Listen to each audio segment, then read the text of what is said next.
49ers defense, they're back, right? But did they ever really leave? Probably not. We've seen explosive plays. We've seen just some miscues over the past month or so. And I think, just as the player said last week, they needed the wake-up call against Jarrett Stidham and the Raiders. So we're going to break down only 8 plays, because when you win by as much as the 49ers did, 38-13, there's not going to be a ton of corrections. So let's start first things first, right? It did not get off to a great start.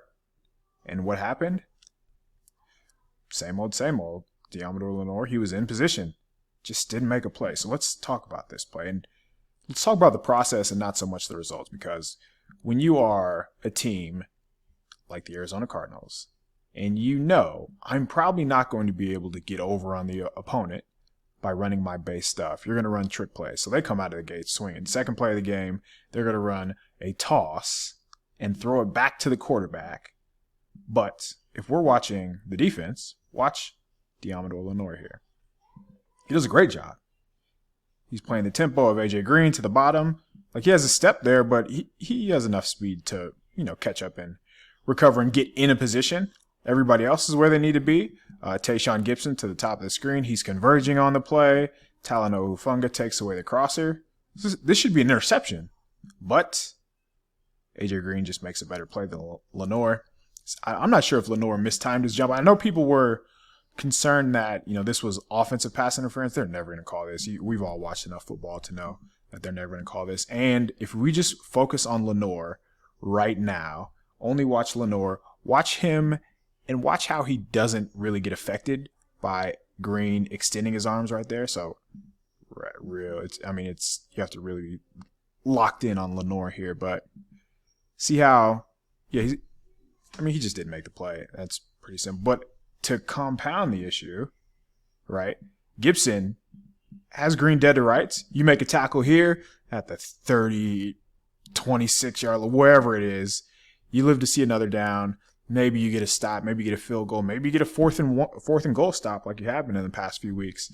Instead,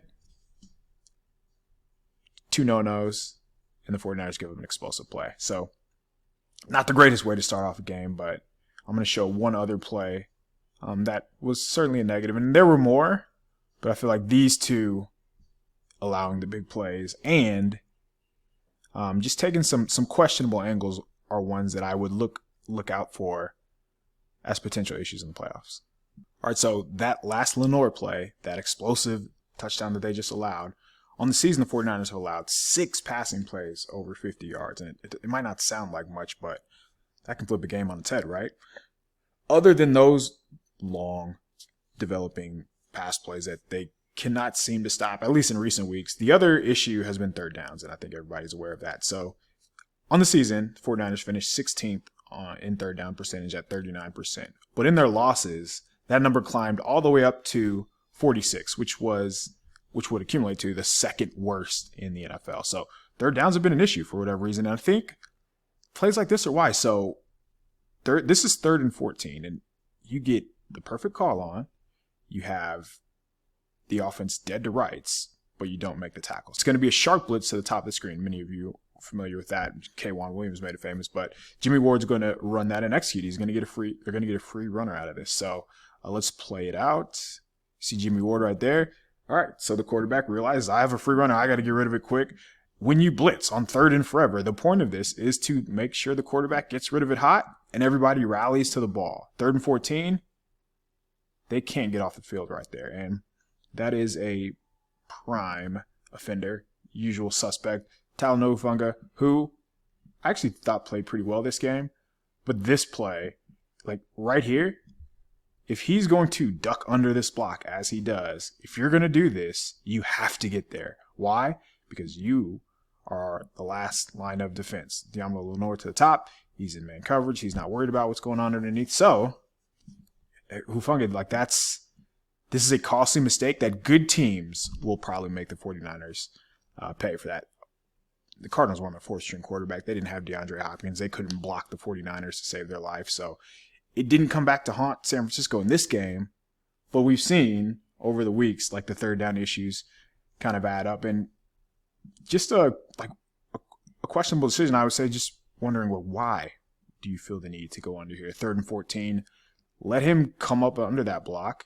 Maybe you make the tackle, and now it's 4th and 3 as opposed to 1st and 10. But either way, you have to get this guy down. And if you go under, you better make that play. Here's how most of the 49ers third downs look, and honestly just plays in general. So 3rd and 7, have an opportunity to get off the field. What does DeMeco Ryans do on 3rd down? Blitz and play man coverage behind it. So man coverage all across the board. And then you have Talanoa Hufanga deep as a post safety, and he's free. So this is Azeez Al-Shire filling in for Dre Greenlaw. He's just going to hug the running back, and then if the running back doesn't go out in a route, he has the option to blitz. As you can see, he's going to hug the line of scrimmage, which what that does is, I mean, it effectively works as another blitzer in his mind, in the quarterback's mind. He's thinking, oh, now I have more pressure in my face. Now I have another guy coming. But the coverage works out perfectly. As you can see, this inside release ends up running right into Tayshaun Gibson. They leave a guy to chip against Charles Omenihu. And as you can see, that doesn't really work. So that funky release kind of cost the Cardinals there. And then you get the sack. Much like last week, remember, when DeMeco Ryans puts these two next to each other, Fred Warner, Nick Bosa, good things happen. And more often than not, it results in a sack. I went over this last week where they're going to occupy the tackles.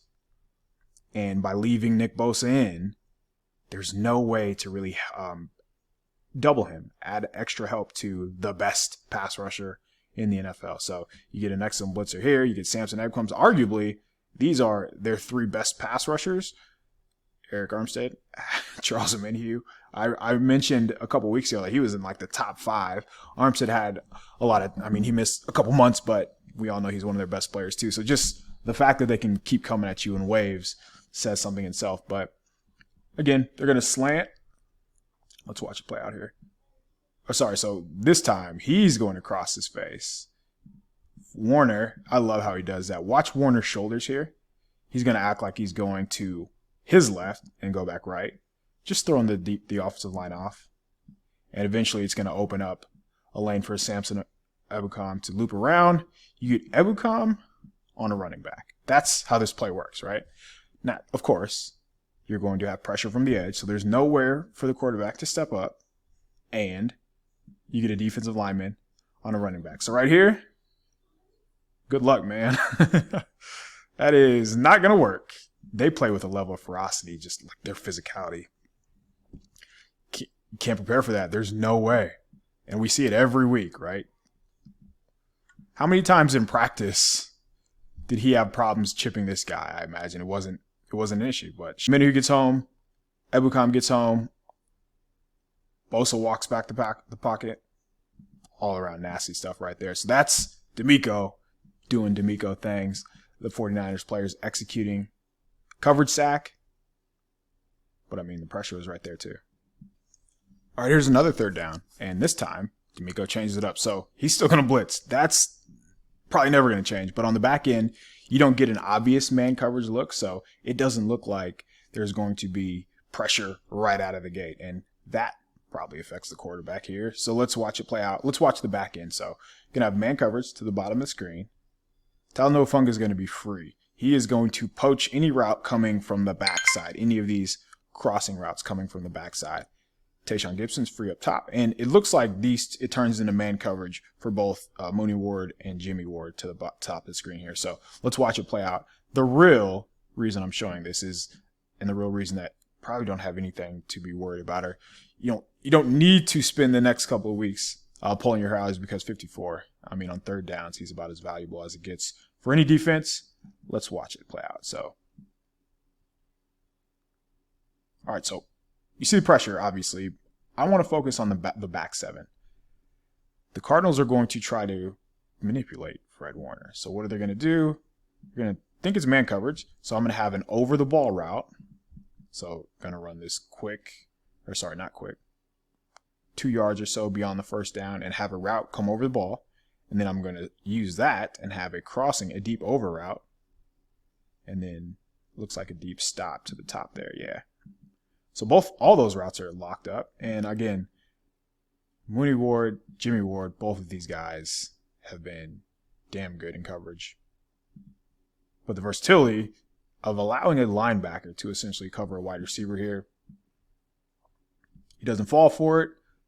Quarterback gets flushed from the pocket, so it's 3rd and 9. There's nobody here, right? Doesn't matter. Watch the ground that Warner covers. Warner makes up. Punt. Get off the field. I see so many people overrun this play. Running back makes a miss. Offense picks up a first down. Inside hip. That's one-on-one tackling right there, right? Track his inside pec. Track his inside hip. You will never miss a tackle. Look at that leverage. That is teach tape right there to tackle in the open field. Never overruns him. Under control. He's almost squared up to his inside hip right there. Makes a tackle. But going back to the pressure look here. Again, Azeez filling in for Dre Greenlaw. You're gonna get some type of game up here. So what happens? You got Bosa. D'Amico Ryan's very good, not leaving him on an edge the whole time, so the Cardinals can't just have somebody out there to chip him.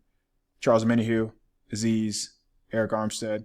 So they are going to run a little twist up here. They actually end up bumping into each other, but Azeez is such a good athlete that he stays on his feet and comes clean. And that, there's a play right there, right? Omenihu crosses the face, occupies the center. So even though he's on the ground, he did his job. He won because nobody touched 51. Nearly gets a sack. 3rd and 9. Stop. Every week I'm going to highlight the role players, right? The unsung heroes. And last week, Kerry Hyder, back-to-back plays, batted pass, led to an interception. Then he had the sack, I believe, here. T.Y. McGill, 2nd and long. He just wins cleanly. Great move, arm over. Looks very athletic there, actually. These plays happen quite a bit, whether it's McGill, whether it's Michael Dwumfor, the defensive tackle. Last week, Hyder, I mentioned Omenihu. They're going to get Givens back, that's a player. Jordan Willis made plays in this game that I'm going to show in a second here, but putting teams and making them live in these 3rd and long situations is a big deal. Now, they didn't get off the field on this 3rd and 11 because, as you can see, top of the screen, Azeez just gets his eyes caught in the backfield. That process, right? If you're going to give the opposing team 3rd and 11, you'll take that every time if you're D'Amico Ryan. It doesn't work out this time, and I know that can be frustrating, but you are going to be banking on this guy. Watch the power on this play. Just jolts him back on I know they pick up the first down, but this is probably the only Bosa play that I'll show. That is impressive. Speaking of impressive, how do you stop most teams with this type of speed? Misdirection. You want to get them going one way, like Arizona tried to do with that double pass. Get them going one way, throw something back the next, or use motion to go one way and have the run action going the other way. In theory, this should work, right? So you have everybody on the line stepping to their left. Ideally, the linebackers are going to be flowing with that run action. Look at the linebackers right now. The offensive line, they've taken 2-3 steps. He has not moved. He has hardly budged. So the second level players, this is what good coaching does, right? This is what happens when you are prepared, not worried about it. So misdirection, right? You're thinking, all right, I did my job. I have my running back in the open field, and he probably has a couple steps on the linebacker. Turns out, no. One-on-one against Fred Warner in a foot race. Who's going to win that race? We know it's going to be 54. We have 3 years of tape suggesting that it's going to be Fred Warner. Plays like these are why these 3rd and 11s that I just showed, not overly concerned at all, because the sideline to sideline speed, but more so the discipline, and it's from their stars. Keeping offenses in long down and distance. That's how you win on defense. All right, so what happens on the very next play? So you just stuffed out their run, 2nd and 9. Now, you get a sack fumble. Look at the coverage on the back end before you get to the front. There's nowhere to go, right? Plain zone. Don't have to worry about man-to-man coverage. By the time, the quarterback gets to the top of his drop, somebody's in his face, which, enjoy that. This is a sack fumble. You generate a turnover without the defensive player on the field. You generate a turnover with, in the most literal sense, your second string offensive line. And people are going to say, well, it was the Cardinals. Well, this is the backups. These are the backups. Jordan Willis. I think this is McGill right here. I was 50 doing 4. And then you have Omeni here. So let's watch them. Let's see who wins, how they win. You get a great get off right here. Look, he's already turning the corner. So quarterback's looking that way. He sees the opposite color flash. He's thinking, look, Omeni has his hands on him right there. He's thinking, I got to get out of here. Get me out of here. So he escapes the rush. Great job, right? Theoretically. But here comes Jordan Willis from the backside. The wherewithal right there to get the ball.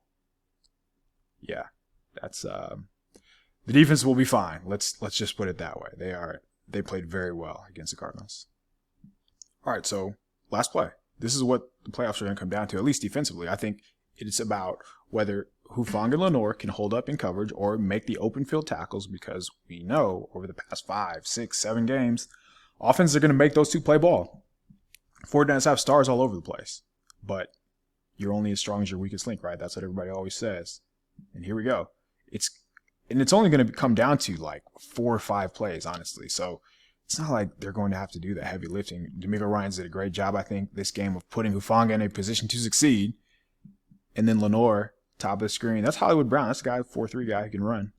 Just got to be able to stay on top, and he does. Look, right now, he's squeezing Brown to the sideline. So right now, Brown has nowhere to go. Does a good job of staying on top of the route, gets his head back, almost comes up with a play. Excellent coverage, right? This is what you want to see from Lenoir. You just want to see him continue to be competitive. He's in the right spots. Eventually, he's going to have to come up and make a play on the pass. Didn't do it the first time against A.J. Brown. He's in position on a lot of these pass coverages, though, so we will see that. DK Metcalf, Tyler Lockett, A.J. Brown, Devonta Smith, CeeDee Lamb, Mike Evans, Chris Godwin. The NFC is loaded at the wide receiver position, and most of the quarterbacks can put the ball where they want to. Will the 49ers secondary be able to take advantage? Will it even matter because of the pass rush? I think the latter will have its say. But honestly, I thought whether it's Hufanga, whether it's Lenoir, and just the defense in general, I know they played Arizona, but they took a giant step forward and really locked in against Arizona. I think that continues as we get into the playoffs here.